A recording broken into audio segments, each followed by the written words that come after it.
قدیم زمانے میں ایک وسیع و عریض سلطنت کے قلب میں ایک پرانی بستی تھی جس کے گلی کوچے بازار کی رونق سے جگمگاتے اور جہاں دور دور سے لوگ آ کر تجارت کرتے تھے۔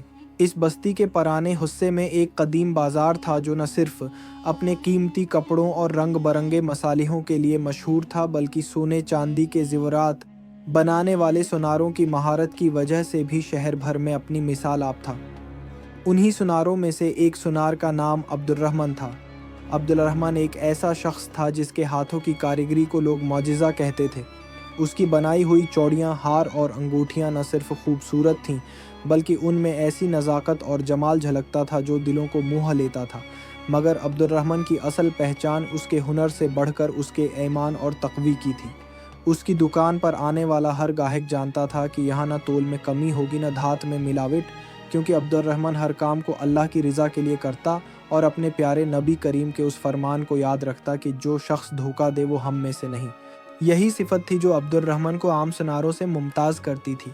اس کی سادگی اور دیانت نے اسے لوگوں کے دلوں میں وہ مقام دیا تھا کہ بڑے بڑے امیر تاجر بھی اس پر اندھا اعتماد کرتے تھے۔ لیکن بستی کے ہر کونے میں نیک دل لوگ ہی نہ تھے، کچھ ایسے بھی تھے جو لالچ میں اندھے ہو چکے تھے۔ انہی میں سے دو بھائی تھے، حارث اور بشیر۔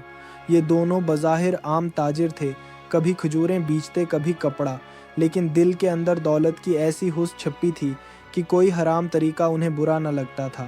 بچپن ہی سے انہوں نے محنت سے زیادہ چالاکی کو کمال سمجھا تھا۔ وہ اکثر گاؤں کے کمزور اور غریب لوگوں کو اپنے جال میں پھنسا کر ان کی کمائی ہتھیا لیتے، مگر پھر بھی ان کا دل کبھی نہیں بھرتا تھا۔ ان کے دل میں ہر روز یہ خواہش جاگتی کہ ایک ہی وار میں اتنی دولت کمائیں کہ پھر زندگی بھر کچھ نہ کرنا پڑے۔ ایک روز حارث نے اپنے بھائی بشیر سے کہا، یہ سونا چاندی کا کاروبار کرنے والے سونار روز کے روز کتنا کماتے ہوں گے؟ ہم ساری زندگی کھجوریں بیچتے رہیں تو بھی اتنا نہ کما سکیں گے۔ اگر ہم کوئی ایسی ترکیب نکالیں کہ ایک ہی دن میں ان کا سونا ہمارے ہاتھ آ جائے تو پھر زندگی بھر عیش کریں گے۔ بشیر کی آنکھوں میں بھی وہی لالچ کی چمک آ گئی۔ وہ بولا، ہاں بھائی، یہ بات تو تم نے دل کی کہی، مگر بازار کا ہر سنار بڑا چالاک ہے، کوئی نہ کوئی باریک ترکیب نکالنی ہوگی۔ چند دن تک وہ دونوں بازار میں گھومتے رہے، سناروں کا مشاہدہ کرتے، ان کے اوقات اور دکانوں کا اندازہ لگاتے۔ آخرکار ان کی نظر عبد الرحمن کی دکان پر ٹک گئی۔ اس کی دکان ہمیشہ گاہکوں سے بھری رہتی اور وہاں قیمتی زیورات تیار ہوتے۔ حارث نے سرگوشی میں کہا، یہی ہے وہ شخص، اس کے پاس مال بھی ہے اور اعتماد بھی۔ اگر ہم اسے کسی ترکیب سے دھوکہ دے دیں تو زندگی بھر کے لیے سونا ہمارے ہاتھ آئے گا۔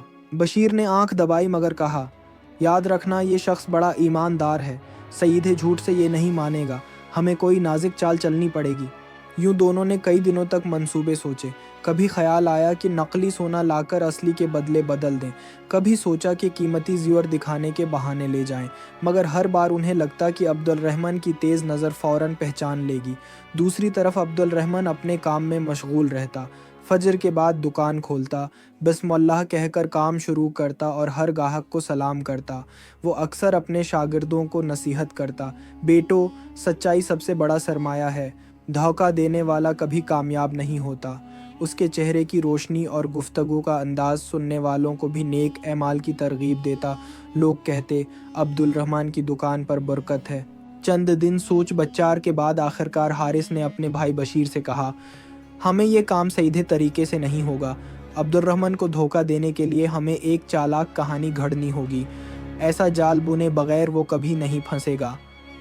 بشیر نے پوچھا، کیا سوچا ہے تم نے؟ حارث بولا، ہم اس کے پاس ایک نقلی زیور لے کر جائیں گے، نقلی زیور کو ایسا بنوائیں گے کہ اصلی لگے، پھر کہیں گے کہ یہ سونا ہمارے آباء و اجداد سے ملا ہے اور ہمیں نقدی چاہیے۔ اگر وہ زیور خرید لے تو ہمارا مقصد پورا۔ یہ سن کر بشیر کے دل میں خوشی کی لہر دوڑ گئی اور دونوں نے فوراً شہر کے ایک بدنام سنار کے پاس جا کر ایک جعلی سونے کا ہار بنوایا۔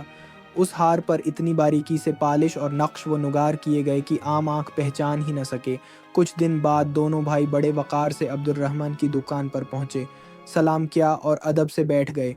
حارث نے نرم لہجے میں کہا، اے استاد، یہ ہار ہمارے بزرگوں کی نشانی ہے، زمانہ قدیم سے ہمارے گھر میں محفوظ تھا، اب وقت کا تقاضا ہے کہ ہمیں نقدی کی ضرورت ہے، اس لیے یہ ہار بیچنا چاہتے ہیں۔